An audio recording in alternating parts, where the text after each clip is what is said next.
All right, welcome to Hoops Tonight here at The Volume. Happy Wednesday, everybody. Hope all of you guys are having a great week. As promised, we're getting to our mailbag today. I sent out a tweet this morning, and you guys left a bunch of questions in there, a bunch of good ones. Obviously, we can't get to all of them, but we're going to get to a bunch of them.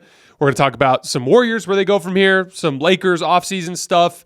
We're going to talk about what's going on with the Denver Nuggets and them not having done anything. We're going to talk about what Jason Tatum needs to do to be revered as the best player in the world. Are the Orlando Magic poised for a leap? There's literally tons and tons of stuff that we're going to get to today. As always, I appreciate you guys for participating in the mailbag. We're going to get to as many as we can. You guys know the drill. Before we get started, subscribe to the Hoops Tonight YouTube channel so you don't miss any more of our videos. Follow me on Twitter at _JasonLT so you guys don't miss show announcements. Don't forget about our podcast feed, wherever you get your podcasts under Hoops Tonight. And then keep dropping mailbag questions in the YouTube comments so we keep getting them throughout the rest of the summer. And then quickly before we get started, just to give you guys an update on the schedule, we were trying to take the rest of this weekend off to give our team a little break over the holiday.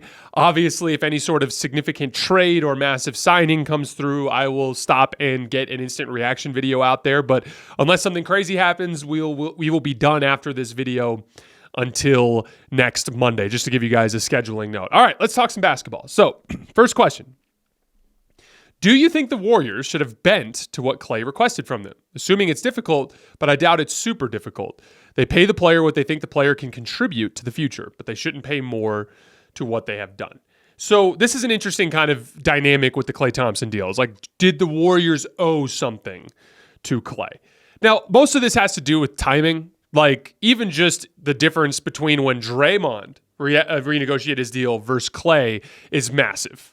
And first of all, a couple different things. I think Draymond's a better player right now than Klay is, because Draymond is still one of the best defensive players in the world. Klay has taken steps back on both ends of the floor, right?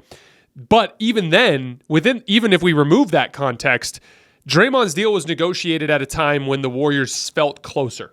They missed the playoffs this year. Out of 15 teams in the Western Conference, they were in the bottom 5. They allowed 10 teams in, and they didn't even make that list. In addition to that, Steph had a rough end of the season. For roughly the last third of the season, he didn't look like himself. He looked like a shell of himself. And now, I think there's some context there. There was fatigue, wear and tear. I think he was a little banged up. I personally think Steph's going to come into next season kind of on a little bit of a revenge tour, and I think Steph is going to look a lot like the old Steph next season. But at the same time, the ownership group in the front office, I think they view that as kind of like a risk element there. Then in addition to that, when you look at Klay Thompson in terms of loyalty, if I'm the Warriors, I'm saying, well, remember when you got hurt and we paid you max dollars 2 years to basically rehab back-to-back injuries, right? Like, the Warriors extended him a massive olive branch and a massive demonstration of loyalty when he tore his ACL after the 2019 finals. And so, again, like, I don't necessarily think loyalty plays much of a role here. I think it was just an honest evaluation of the situation. I think the Golden State front office and ownership group does not think they're close enough, and I think their moves have demonstrated that. Letting Klay go for nothing, letting Chris Paul go for nothing, not using his salary, turning down some sort of fringe aggressive deals. I think that that's an indicator of what the Warriors front office is telling us. They're telling us that they don't think this team is particularly close. And if they did, I think that we would see more aggression from them. We have some more Warriors. Actually, we'll get to this next Warriors question first, and then we'll go back.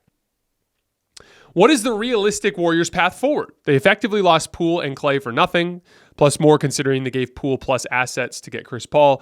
Markkanen is the only realistic obtainable improvement, but there isn't enough trust. But is there enough trust in Steph and Dre to make one more run? So here's the thing. Even if they don't do anything, you still have some high-quality starters. You have 4 high-quality starters, in my opinion. Steph and Draymond. I think DeAnthony Melton's a high-quality starter. If he's healthy, I think Warriors fans are going to love that guy. I think he helps in a ton of different ways. I'm a believer, right? Andrew Wiggins, I view as a high-quality starter. Obviously, he's had his lumps over the last couple of years, but it's, he's one of those guys where, like, you start talking about Andrew Wiggins trades, and then the players that come back in a deal like that are going to have some flaws of their own, right? So you still have 4 high-quality starters, right? So, like, let's say that they do just slide Kuminga in there and they just rock with that 5 and they start the season 32-22. Like, they just get off to a good start, right? In that case, then I think you could potentially convince the Warriors front office to make a more aggressive deal at the deadline. And to be clear, there's not a lot of great options right now. You want to trade for Jeremy Grant? Well, there's a little bit of a, Jeremy Grant's a guy that like over the last few years has wanted to play in smaller markets under low pressure and put up scoring numbers. The Warriors are going to need him to score the basketball, but they're also going to need him to do a lot of dirty work and buy into a 5-out system as more of a cog, right? Like, is that a great basketball fit? I have the same concerns about Jeremy Grant for the Lakers. Like, I think it could work great, but I also think it could work poorly. Like, there's real risk there. Jeremy Grant's a risky pick. Brandon Ingram, kind of a funky basketball player that's tough to plug and play because he needs to have the ball in his hands and he's a mid-range pull-up shooter. What about Zach LaVine? Well, all of the injury issues and his massive contract that he has moving forward. Like right now, the options don't look great, but we don't know what the options are going to look like in February. And so honestly, like the most realistic Warriors path forward is they nailed the MLE signing, in my opinion, okay, so let's take a look at the bigger picture. You release Chris Paul, you let go of Klay Thompson. Those pull you out of that second apron back into the non-taxpayer mid-level exception. That opened the door for you to go sign DeAnthony Melton. Now, is that the best option? No. Obviously, the best option would have been re-sign Klay Thompson, try to trade Chris Paul's contract for a star of some kind out there, a higher-powered player out there of some kind, and you include Kuminga as the asset or draft compensation, whatever it is. Obviously, that's the most aggressive move, but that's really overextending yourself with a lot of associated risk, right? So the Warriors took a low-risk, low-expense move. They got out of the second apron. They get down into that non-taxpayer mid-level exception range where they could get DeAnthony Melton, a high-level starter, in my opinion, when he's healthy. The market on DeAnthony Melton is low because he got hurt last year. But I look at DeAnthony Melton as kind of like a rough approximation of Kentavious Caldwell-Pope. He's a similar type of do-everything, rock-solid NBA starter at the two-guard position. So you've got Steph and DeAnthony. It's a really good 1-2. Andrew Wiggins, Draymond Green, 3-4, 3-5, whatever you want to call it. You've got your kind of starting foundation there. You go into next season, if Steph plays like a superstar, if DeAnthony Melton is healthy, if those guys just have a good camp and Jonathan Kuminga gets a little better year over year, you go into the season, then maybe you can reinvigorate the front office into believing in Steph Curry and Draymond Green as a championship potential core again. But like, I don't think we're going to get a super aggressive Golden State move this summer. It just doesn't seem like it's on the table. Maybe I'm wrong. I'm hoping they do. I want Golden State to be aggressive. I just don't love any of the options out there right now. I don't think they can afford Lauri Markkanen. Maybe they can. We'll see. But like judging on the Mikal Bridges deal, which is a similar type of deal, I don't know. And then also like you said, trade for Markkanen, you have to immediately extend him to a long-term max, probably in the department of 4 years and $160 million. So like there's just a lot that goes into an aggressive move right now. So I kind of understand it. But at the same time, like I'd hate to see Steph go down with a mediocre team. And so from that standpoint, I'd like to see them eventually do something aggressive, but this just feels more like a deadline type of move. And here's the thing. If you go into next season and Steph looks like the same player he did at the end of last year, which is like a guy that's below the superstar tier, if he looks like that, then that's kind of the writing on the wall anyway for where this whole dynasty was going to begin with, right? So like, I think that that's the route that's most realistic for that front office. It's what I expect. It's not necessarily what I prefer, but I think it's the direction we're going to see them go. And most of that, the all-in type of deal is more just me thinking like a basketball fan because I want to see Steph Curry compete for championships because he's one of my favorite players ever, right? Like that's just a basketball fan opinion. Like in terms of the actual logistical realities of doing that as a front office, it's just complicated. What is the Lakers' best move from here after missing out on their plan A options? And can they still do enough to have a chance at a title this year? Possible trades, signees. So I want to start with the DeMar DeRozan kind of rumors that are going around there. And I'm kind of skeptical about him to begin with because this is not the first time DeMar DeRozan has hinted at potentially taking a pay cut to go to the Los Angeles Lakers. I also have heard from Adrian Wojnarowski. He went on TV yesterday and said that LeBron's probably going to take the full max now, which if he does, takes the Lakers out of the non-taxpayer mid-level and puts them in the regular taxpayer mid-level, which is a smaller deal, which would make it even less likely for them to get DeRozan. So I don't necessarily think that's realistic. I also don't love the DeRozan fit. To me, DeRozan presents a lot of the similar issues for that backcourt that Austin and D'Angelo Russell presented. It's like a pull-up shooter, scorer type who... Now, DeRozan and D'Lo are very different players, but like the gap between DeMar DeRozan and D'Angelo Russell is not that big in terms of their playoff impact. Like, they're two guys that struggle in the playoffs. They're two guys that are like skill guards, that are good playmakers, that like DeRozan's more of a pull-up mid-range shooter. D'Lo's more of like a aggressive three-point shooter, but they're both good playmakers. They've got like some similarities there, but they're similar in redundancy in the sense that like if Austin's going to be your point, the two has to be a freaky athletic defensive-minded guard. Like that's just like that. The only star guard that I liked next to Austin Reeves, I know there's talk about Donovan Mitchell. I just didn't view him as a realistic option. The only guy that I liked there was DeJounte Murray because he brought real athletic traits, real defensive capability, even if he hasn't been that since leaving the Spurs, while also bringing some offensive upside. DeJounte was the guy that I thought made sense as a star guard at the 2 next to Austin. I would have viewed DeMar DeRozan as just another redundancy there. So from there, if you're going to get a high-powered option, I still think I lean towards Jeremy Grant as a target at the 3. I think that an influx of offensive firepower would be helpful for the Lakers. I think that Jeremy Grant, it kind of brings a layer of athleticism to that front line with him, LeBron, and Anthony Davis that could be really imposing. I like that fit a lot. I just am not sure if they're going to be able to get him. In the event that they can't get Jeremy Grant, that's where I would lean back on your role player types. A guy like Bruce Brown at the 2 is someone I'd really like. A guy like Dorian Finney-Smith at the 3 is a guy that I'd really like. But no matter what, I think if you get Jeremy Grant, you can get away with playing a Max Christie at the 2 or get away with playing a skill guard like maybe even a Gabe Vincent at the 2. But if you don't have that star power, and Jeremy Grant's not really a star, but he's a fringe star. Like he's a guy who can get you 20 points in any given night, right? Like that's kind of what I'm getting at there. Like Jeremy Grant basically is like a way better version of Rui Hachimura, in my opinion. But like you get Jeremy Grant, there's a firepower element that would kind of counteract a lesser 2. But if you don't get a guy with that kind of firepower, I think you need to upgrade the 2 and the 3. And so that's why I'd look at it at like 2 separate deals for a Bruce Brown or for a Dorian Finney-Smith. In terms of the center position, I view that as important as well, especially within the context of what are you going to do with Anthony Davis when he has to miss 10 games here or there. That sort of thing, I think a center is important. But I view that as less important than the guards in the sense that you're not winning the title unless Anthony Davis stays healthy anyway, because you can't crawl up from the 7 seed to win the title. It's just too difficult. I think that it's the version of this story where the Lakers win the title is they start the season really well and healthy and they have all hands on deck. And then you're going down with AD at the 5 next to LeBron. You're not going down with AD at the 4. So like, again, I think the backup center position is important. I just think it's less important than upgrades at the 2 and at the 3. You know the beautiful thing about being a sports fan? There's only like 2 days the whole year without a game. 2. With so much happening and so much action, that makes just about every day game day at DraftKings Sportsbook. It's super easy for first-timers to get started. Try betting on something simple like picking a team to win.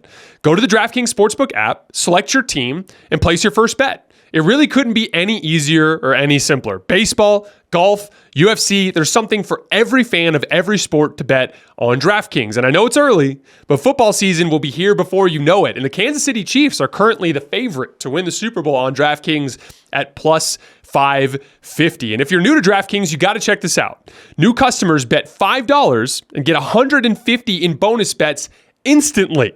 Download the DraftKings Sportsbook app now and use code HOOPS. That's HOOPS. That's code HOOPS for new customers to get $150 in bonus bets instantly when you bet just $5. Only on DraftKings, the crown is yours. What do you make of the large contract extensions that the Celtics have been handing out? Do you think that exceeding the salary cap by so much will come back to bite them? Do you see other owners following in the footsteps of Wyc Grousbeck? I'm going to tail in kind of put a second question on top of this. Do you think the Boston Celtics will keep their starting 5 going into 2025, 2026 when all the extensions kick in? They are projected to pay $500 million in luxury tax that year because of the second apron rules. I think Porzingis might be in another team that year personally. So let's start with the kind of looking forward piece. As we heard, the Celtics are looking to trade. They're looking to sell the Boston Celtics with the finalization around the year 2028. What that means is the new ownership groups that are going to be considering purchasing the Boston Celtics are going to be groups that have an enormous amount of money. They have to be, because you're buying that team under the impression you're going to pay a massive luxury tax bill off the top, right? That goes without saying. That's kind of a prerequisite. So like you're not going to, like, there's not going to be anybody that's going to be hesitant to pay that kind of money that's going to take over ownership of the Celtics. In addition to that, they know that that comes hand in hand with championship contention. The Celtics are a substantial favorite to win the title next year. I think they will be again the following year. So, like, at least 2 years here, you're looking at a team that's the championship favorite. Like, there's like I would say there's roughly a 50% chance that the Celtics get one of the next two. That is a really, really high percentage chance of getting an NBA title. So it's like basically an ownership group can purchase the ability to most likely win an NBA title. That's an exciting proposition for any sort of ownership group. As far as the stuff goes with the second apron, all it really affects is your flexibility, not your ability to retain players. As long as you're willing to pay, you can keep those guys together. You just can't. All of those restrictions have to do with tweaking the roster. And so I actually tweeted this last night, and I mean it sincerely. If you're going to be a second apron team, it's for these 5 guys. It's for Derek White, Drew Holiday, Tatum, Brown, and Porzingis. Now, if Porzingis continues to get hurt and it just becomes an obvious, kind of like liability in the sense that you're paying tons and tons of money for a guy who's just consistently unavailable, then yeah, they might look to move Porzingis to try to get a less expensive, more reliable in terms of health center option. But like, again, it's about flexibility. Like, do you want to be in the second apron as the Golden State Warriors with Steph and Klay and Draymond, and like with all that money on the books and the potential to have to pay, Jonathan Kuminga in the future? Obviously not, which is why they made the moves they made to get out of that second apron. Why? Because they're looking at it like, we're going to need to make substantial roster tweaks in the coming years. Doing that out of the second apron is damn near impossible. This is our way to get out of that situation. Boston, they have like literally the perfect starting 5. So for them, they're not in a position where they're going to have to make substantial tweaks. And as long as you have those guys together at the top, like Porzingis is like Derek White, Drew Holiday, Tatum, and Brown, they all clearly have several years left and they all complement each other so well. Like, that's just such a clean fit. It's just that center position that's going to be tricky, and they have a couple years to figure it out, what they want to do, what direction they want to go there. But yeah, like as far as going into the second apron, you just can't go into the second apron unless you know your 5. So let's take the Thunder, for example. Let's say the Thunder become a second apron team. If they're a second apron team, but they've got Shea, Jalen Williams, Lou Dort, or Kason Wallace, whoever it is that ends up filling that position in the long run, Chet, and let's say that they end up getting some forward in the long run, where it's like a cleanly fitting, obviously like easily mixed 5 players that fills all the needs of a basketball team, then it's like, who cares? We can work on the margins with the bench. We've got our 5. They're all on the same timeline. That's what I think we're going to see. I think teams that enter into the second apron are going to be teams that legitimately have sustainability with their core 5 guys into the future. The Celtics have 5 $30 million players that all play positions that kind of coalesce nicely into a 5-man unit, so it makes perfect sense. Hey, Jason, nice snowball hoodie. How do you like Flagstaff? It's beautiful. I love it here. So Flagstaff is about 4 hours up the road from Tucson, and my wife and I go there usually 2 or 3 times a year. It's our favorite place for day trips to go skiing because we'll wake up at like 4 a.m., hit a McDonald's outside of Phoenix on the way up to town, get some, McGriddles. It's kind of a little tradition for my wife and I. And then we book it up to the mountain. And it's always beautiful because the sun is always rising, like just as you're kind of coming through that valley up into Sedona and Flagstaff. And for those of you guys who don't know what Flagstaff is a old volcanic area in northern Arizona, kind of near where the Grand Canyon is. But it's really cool because most of the mountain ranges in Tucson are like typical tectonic activity. Or I say Tucson, in Arizona, they're like typical tectonic activity. These are volcanic mounds in Flagstaff, so they look like the volcanoes you see in the Cascade Arc, right? Like they're like Mount Rainier or Mount Baker or Mount Shasta, that kind of thing. They just look like giant like cones, right? And so as you like kind of come down into that valley right before Flagstaff, you look out in the distance and it's like kind of flat everywhere, except for you just see these giant like 12, 13,000 foot peaks. Well, they have this really excuse me, this really nice like state of the art for a small facility, I should say, ski facility there. They got taken over by a large ownership group a few years back. And so it's like for a single day where we can leave at 4 a.m. and be back by 8:30, we can get like a legit day of skiing in. And my wife and I will typically go up on like a weekday, on like a Tuesday or a Wednesday when there's just nobody on the mountain, and we just cruise. Because it's a little bit on the small side. It's not the biggest ski resort in the world, but they've got really high quality skiing conveniently located next to us. So that we usually do multiple like destination trips where we'll go to like Park City or Lake Tahoe or to Breckenridge or something like that. And then we'll have like several day trips where we go up to Flagstaff. But Flagstaff has always been a kind of a special place for me and my friends and my family. My favorite restaurant there is Pizzicletta. They have a really good pizza and beer.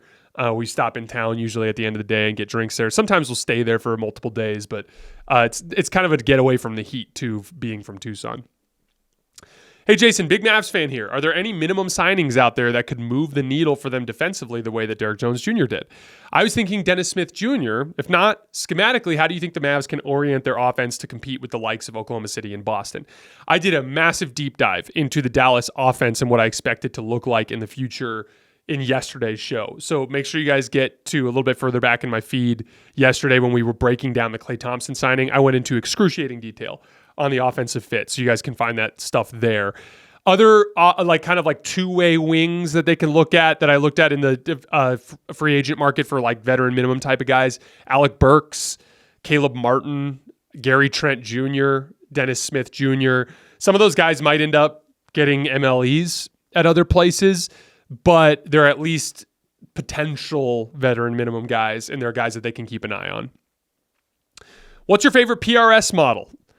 I think the Silver Sky, the Paul Reed Smith makes guitars. I think that the Silver Sky is my favorite model in terms of it's just the easiest to pick up and play. It's basically their version of a Fender Stratocaster. It's their signature model for John Mayer. But I think my favorite one that I own is probably my Hollow Body 2 Piezo. It's that purple one that you've seen behind me sometimes. That one just has like a lot of versatility because it can do acoustic guitar stuff and it can do electric guitar stuff. And the 5815 humbuckers that they have on that guitar just sound absolutely beautiful. So that one I'm going to say is my favorite overall, but easiest to play, easiest to pick up and play in terms of like the tactile nature of it. I'd go with the Silver Sky. What's the ceiling on this Magic team for the upcoming season? Could we see an OKC 2023-2024 type leap? So looking at their offseason, they upgraded Gary Harris to Kentavious Caldwell-Pope while also re-signing Gary Harris. They brought back Goga Bitadze. They brought back Mo Wagner this morning. So they're basically running it back with an upgrade of a starting spot. I have to look at their draft picks. I didn't even take a look at that before I pulled this up. But the East in general is going to be better next year. So even though I expect Orlando to be better, I still kind of think they're going to be right in that 4-5 slot again. And I think they're probably going to lose in the first round to one of Philly, Milwaukee, or New York. I think those are the clear top four, right? Boston, Philly, Milwaukee, New York in some order, with Boston at number one. I don't think Orlando's ready to leap into that group yet this year. That said, I think they're going to be a huge pain in the ass. I think they're going to win a lot of regular season games. I think they're going to be right up there in the mix. But I think they're still quite a ways away. They need so much improvement in offensive skill. And Kentavious Caldwell-Pope is going to really help as just a better version of Gary Harris. But I still think that doesn't alleviate the main concern, which is there's just not enough perimeter shooting ability in their starting lineup. Now, if Franz Wagner and Paolo Banchero both take substantial leaps as shooters, then we can have another conversation. It's just hard to believe at this point. You always said you'd be skeptical of the Nuggets if they lost any of their starting five. So with KCP gone, do you see a path of their starting lineup being just as good next year with Christian Brown, although it will be different stylistically? Also, does Russ to Denver move you? So here's the thing. To put it very simply, the Nuggets are worse than they were last year. And last year, they weren't good enough. Now, I think they were better than they looked last year. I think KCP and Jamal Murray were both a little banged up by the time they even got into the Minnesota series. And that ended up being one of their main areas of underperforming in that series.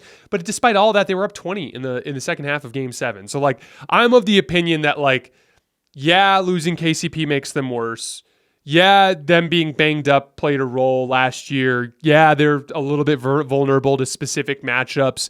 But, like, I still think, gun to my head, if I had to pick one team to be my favorite in the Western Conference next year, even with Christian Brown sliding into that starting 2 spot, I think I still lean Denver. I think Jokic is the best player in the world. I think they're going to come into next season angry and motivated. Their margin for error is smaller. If they win the title next year, it'll be much harder than when they won in 2023.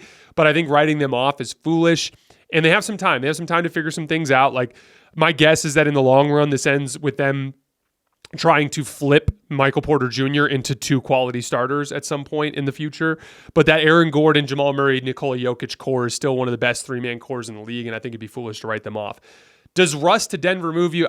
Here's the thing. I've gotten in a lot of trouble with Russell Westbrook fans. As a basketball fan, I loved watching Russell Westbrook when he was in his prime. But as he declined out of his prime, he became, in my opinion, one of the most unlikable players in the NBA. The amount of stupid stuff that he does and the mistakes that he makes. Like, all I'm going to say is, as somebody who covered him closely with the Lakers, and now the Clippers don't want him either, like, Denver, do not make this mistake. Like, it'd be really interesting too, because LeBron made the same mistake. Jokic is about to make, apparently all the intel is Jokic is kind of pushing for that behind the scenes. Like, there's some elements that you like, right? Like, he gives you an athletic guard to put on the floor. He's a guy that brings dribble penetration, which is something that, as we all know, Denver lacked last year. But just, there's got to be a better option than Russell Westbrook. Russell Westbrook, it's just, trust me, guys, for every good play he makes, he'll make at least one bad play. And in the aggregate, it is going to be something that has a negative impact on the team. How big are you on the Grizzlies going into next season? What moves do you think they need to look at in the offseason? Cheers from India. Thanks for supporting the show. I'm really high on the Grizzlies. It's hard to say where they match up with the top teams in the league because it's just been so long since we've seen them all put together and playing that, like, I want to see a larger sample size before I start, like, ranking them. But here's the thing. Gigi Jackson and Zach Edey add a bunch of athleticism on the wing and size on the front line. They're going to have big looks. They're going to have small looks. Ja Morant played, like, just a few games last year and looked like one of the best players in the world. So, like, I think they're going to be right there in the top of the conference next year in the top 4 seeds. We'll see what they amount to as a playoff team, but I'm a huge believer in Memphis, and I would be stunned if they didn't have a dominant regular season this year. And if they didn't, it would probably be related to health. I think Oklahoma City could have 2 to 3 championships in the next 6 years. They're a well-organized franchise, and they are, for me, the top 3 best team in the league right now behind Denver and the Celtics. Do you agree? I do. I don't quite have them up on Denver's level yet, but I think they're clearly the second best team in the West. And right now, I'd take them over any Eastern Conference team not named Boston. Originally, I thought it was Denver, Boston, and then a gap. I think a couple teams are going to enter into that tier this year, but Oklahoma City's definitely one of them. And right now, before we see all this shake out, because I want to see who Philly ends up rounding out their roster with. Like, I want to see if the Lakers end up making some sort of trade. Like, there's a bunch of stuff that I want to see. But for right now, without having seen the rest of the player movement, Oklahoma City to me is the 3rd best team in the league. Hey, Jason, love the pod. How big of a deal is Denver losing KCP? With OKC adding Hartenstein, are they now the clear favorites in the West? As I talked about earlier, I still think I lean slightly towards Denver. But that said, Oklahoma City adding Hartenstein gives them more resiliency against Denver. I would have given Oklahoma City a 0% chance to beat Denver in a playoff series last year. This year, I give them a substantial chance, even though I'd pick Denver. So that to me is a significant move in that direction. If Tatum were to become a good to great half-court shot creator, would he be in the conversation for best player in the world? That's really the difference. He does everything else so well. He just has to get I don't think playmaking is the weakness for him. It's his shot-making ability. He just has to become a guy who can be a 60% true shooting, 30-point per game guy consistently in the playoffs in order to justify being in that conversation. There's just been too much inconsistency on that end of the floor. Again, like, to put it simply, like, is Tatum as good a half-court surgeon as Shai Gilgeous-Alexander? No. Not really close. Is Shai Gilgeous-Alexander as good a half-court shot creator as, like, the Luka Jokic tier? No, not really close. So, like, I almost look at Tatum as, like, a 3rd-tier half-court shot creator. And so, like, from that standpoint, like, I still think he's got a ways to go to enter into those best player in the world conversations. What do you see the power rankings in the East being, and do you see the redistribution of talent has made it a strong enough conference that Boston would now be equally or less likely than Philly or the Knicks to make it to the finals? Still think Boston's a clear favorite. I think they're clearly number 1. I think they're clearly better than the next group. Knicks, Sixers, Bucks. It all depends on what Milwaukee and Philly accomplish over the next couple of months. But for right now, it's all up in the air for me. I'd probably go Knicks 2, Philly 3, Milwaukee 4. just because of some of the health questions surrounding Philly. But Boston's a clear number one, and we'll settle that out when we get into the end of the summer and we do our contender rankings. What do you think will be the next unexpected star to get traded because his team decides to throw in the towel to go into full rebuilding mode? The 4 guys I wrote down were James Harden, Brandon Ingram, Jimmy Butler, and Trae Young. Those are the guys that I think in the next 12 months could become available for trade. Harden's on a discounted deal now, like an affordable deal, $35 million. It's a lot of money, but it's not an absurd amount of money, and it's only a 2-year contract. And if Kawhi gets hurt again, I just think if you're the Clippers, you trade Harden as part of a rebuild. Brandon Ingram is the odd man out, the weird fit in New Orleans, so I could see him getting moved. Jimmy Butler kind of feels like the end of the window. We're going to talk about him in just a minute. And then Trae Young, like if Atlanta just decides that they want to move into a full rebuild, that's the guy that's obviously going to go. Thoughts on the Miami Heat consistently deciding to run it back year after year instead of improving? At what point do we need to call out Pat Riley? I've called out Pat Riley every summer for the same problem. And the main issue here is now it doesn't even make sense to go all in. Last summer was the last summer where it made any sense, or last deadline was the last time it made any sense. They didn't get it done. Now at this point, it feels like Jimmy's starting to kind of tail off a little bit. Bam, that doesn't seem like there's much more of a ceiling there than what we've seen. So like at this point, it doesn't even make sense. And I think the window might be closed. And so it is what it is. There was an opportunity to be aggressive there. Pat Riley never jumped on it. And I feel bad for Miami Heat fans. Jason, what do you make of the CBA? Are there any things you wish to see improved? And what do you make of the cap aprons? My only issue with it is I think that those restrictions need to be reconfigured to player movement rather than the draft. So for instance, I don't think you should have to pay the price for drafting a bunch of good players and having to pay them all. But yeah, if you want to go out into the open market and trade for players or sign players in free agency, there should be punishments for just overspending, right? Just to try to level the playing field. But it's stupid to me that a team could just draft extremely well and end up getting squeezed out of retaining talent. Now, there's caveats there. What about traded draft picks, right? Like Oklahoma City has 1 million first-round draft picks, so of course they have a bunch of really good players, right? Well, there's an easy fix there. You just make it for your own draft picks. Like if you draft a pick with your original team's actual pick that belonged to you originally, then that player should not count towards those sorts of cap exceptions. Essentially, imagine it as a spending budget outside of your own draft picks. That would be the way that I would look at it. But right now, it seems like it was really heavily geared towards the teams that were big spenders, but those teams weren't even the best teams in the league. Really, they just had giant payrolls. And the teams that had to get out of it, the Clippers and the Warriors, how much of a threat were they this season? They won 2 playoff games combined between the two of them, right? So it's one of those things where I think it was kind of like a reactionary thing to some large payrolls, but it doesn't really serve the purpose of creating fairness around the league. Let's see.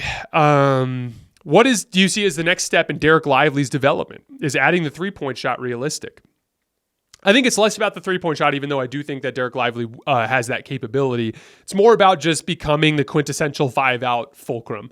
I think Dallas is going to shift to more 5-out movement next year. I talked about it a lot in yesterday's show, and there's going to be a lot of pressure on Dereck Lively to be a decision maker and a playmaker in that role. And there was a report I saw this morning from Tim McMahon that they're leaning towards putting Dereck Lively full-time into the starting lineup, which is another thing I talked about yesterday as an indicator of them shifting more towards 5-out. So that I think is going to be his main area of development, is being more of a fulcrum. Great guy for him to watch film of would be Isaiah Hartenstein. That's a player that I think he could learn a lot from. Favorite Star Wars character of all time? I would go with either Darth Bane or Darth Plagueis. I'm a big Sith guy. I find them to be the most fascinating entity in that universe. Darth Bane has 3 books that you can find in the Legends continuum, and then Plagueis has 1. Those are 4 of my favorite books ever. Highly recommend you guys check them out. Thrawn is going to be my 3rd place guy. Grand Admiral Thrawn. Those of you guys who have watched Rebels or read the Thrawn books will know why Thrawn is such a cool character. I also have a podcast where I talk Star Wars, and not just Star Wars, but other TV shows and media and movies and stuff. It's called Two Sons. You can see it right down there, TWO Sons. I have a YouTube channel as well as a podcast feed there. Me and my best friend Luke break all that stuff down. We just talked House of the Dragon yesterday. Tonight we're talking The Acolyte, so you can find that on the feeds later tonight as well. Let's see. How do you gauge which opinions are common in the NBA world when a lot of times the loudest people are a minority that doesn't always believe logic is a necessary ingredient in forming an opinion? This is one of the biggest things I've just learned in general since I got into this industry. loudness on social media is almost always not the public opinion. It is the fringes that are the loudest. In addition to that, like there's just not a lot of people on Twitter, for instance, there's just not a lot of people on Twitter in the real world. Like a very small percentage of at least of Americans, I'm not sure if it's like this in other countries, but a very small percentage of Americans are active Twitter users.